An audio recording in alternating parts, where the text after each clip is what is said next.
రంగారెడ్డి జిల్లా బాకారంలోని farm house పై దాడి చేసిన ఎస్ఓటీ పోలీసులు భారీగా గంజాయి, డ్రగ్స్, విదేశీ మద్యం స్వాధీనం చేసుకున్నారు. బర్త్డే పార్టీలో భారీ మొత్తంలో డ్రగ్స్ వినియోగించారు 51 మంది విదేశీయులు.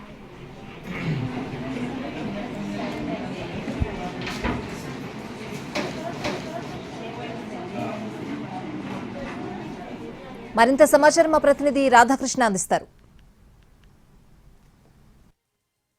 మొయినాబాద్లోని సుజనా ఫామ్ హౌస్ లో ప్రస్తుతం పోలీసులు రైడ్ కొనసాగుతుంది. మనం చూడొచ్చు కూడా దాదాపు 51 మంది విదేశీయులు ఉన్నారు. ఉగాండాతో పాటు నైజీరియా, అలాగే కెన్యాతో పాటు మరికొన్ని కంట్రీస్ కి సంబంధించిన వాళ్ళు ఉన్నారు. వాళ్ళంతా కూడా ప్రస్తుతం పార్టీ చేసుకోవడానికి ఇక్కడ వచ్చినట్లుగా కూడా గుర్తిస్తున్నారు. ఒక మహిళ, మమాస్ అనే మహిళ, ఉగాండాకు సంబంధించిన ఈవిడ తన బర్త్డే చేసుకోవడానికి ఒక నెట్వర్క్ మొత్తాన్ని కూడా ఏర్పాటు చేసుకుంది. అంటే ఆఫ్రికన్ కంట్రీస్ కి సంబంధించిన వాళ్ళంతా కూడా ఒక నెట్వర్క్ ఏర్పాటు చేసుకున్నారు. వాట్సాప్ గ్రూప్ ఒకటి ఉంది.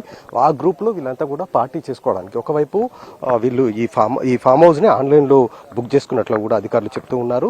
ఒకవైపు ఇండిపెండెన్స్ డే అంటే స్వాతంత్ర దినోత్సవం జరుగుతున్న వేళ ఫామ్ హౌస్ లో పార్టీ చేసుకుంటే పెద్దగా పోలీసులకు సంబంధించి ఎలాంటి నిఘా ఉండదు, వాళ్ళంతా కూడా డిస్టర్బ్ చేయరు అని వాళ్ళు ఊహించారు. అందులో భాగంగానే ఇండిపెండెన్స్ డే సెలబ్రేషన్స్ బందోబస్తులు ఒకవైపు పోలీసులు నిమగ్నమై ఉండగా, మరొక వైపు ఈ ఆఫ్రికన్ కంట్రీస్ కి సంబంధించిన వాళ్ళంతా కూడా ఈ పార్టీ చేసుకోవడానికి ఈ ఫామ్ హౌస్ ని బుక్ చేసుకోవడం జరిగింది. రాత్రి సమాచారం అందిన వెంటనే పోలీసులు, అంటే బాగా సౌండ్ పొల్యూషన్ ఇక్కడ ఎక్కువగా రావడంతో ఇక్కడ చుట్టుపక్కల ఉన్న ఫామ్ హౌస్ లో వాళ్ళు ఎవరైతే పార్టీస్ చేసుకుంటున్నారో మిగతా వాళ్ళు కంప్లైంట్ చేయడం జరిగింది. సౌండ్ పొల్యూషన్ ఎక్కువగా ఉండడంతో పాటు కేకలు, అరుపులు ఎక్కువగా చేస్తున్నారన్న సమాచారం రావడంతో ఎస్ఓటీతో పాటు పోలీసులు, మిగతా ల్యాండ్ ఆర్డర్ పోలీసులు అందరూ కూడా ఏకకాలంలో దాడి చేయడం జరిగింది. ఈ దాడిలో ఒక్కసారిగా భారీ లిక్కర్ను అయితే స్వాధీనం చేసుకున్నారు. ప్రస్తుతం ఇమిగ్రేషన్ అధికారులతో వాళ్ళ పాస్పోర్ట్, వీసాలకు సంబంధించిన వెరిఫికేషన్ చేస్తున్నారు.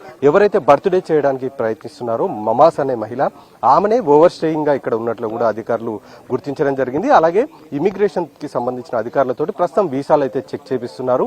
ఆ వీసాల ప్రక్రియ పూర్తయిన తర్వాత వాళ్ళకి డ్రగ్ టెస్టులు చేస్తామనేది కూడా చెప్తున్నారు. ఇప్పటివరకు అయితే ఇక్కడ కూడా డ్రగ్ పట్టుబడినట్లుగా మాత్రం డీసీపీ చెప్పట్లేదు.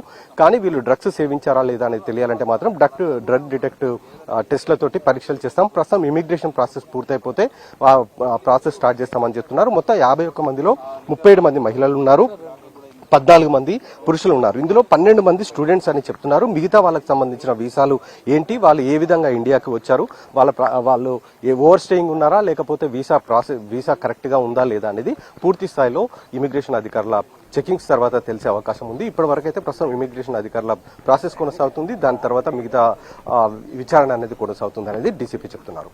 Cameraman Santosh, Radhakrishna TV.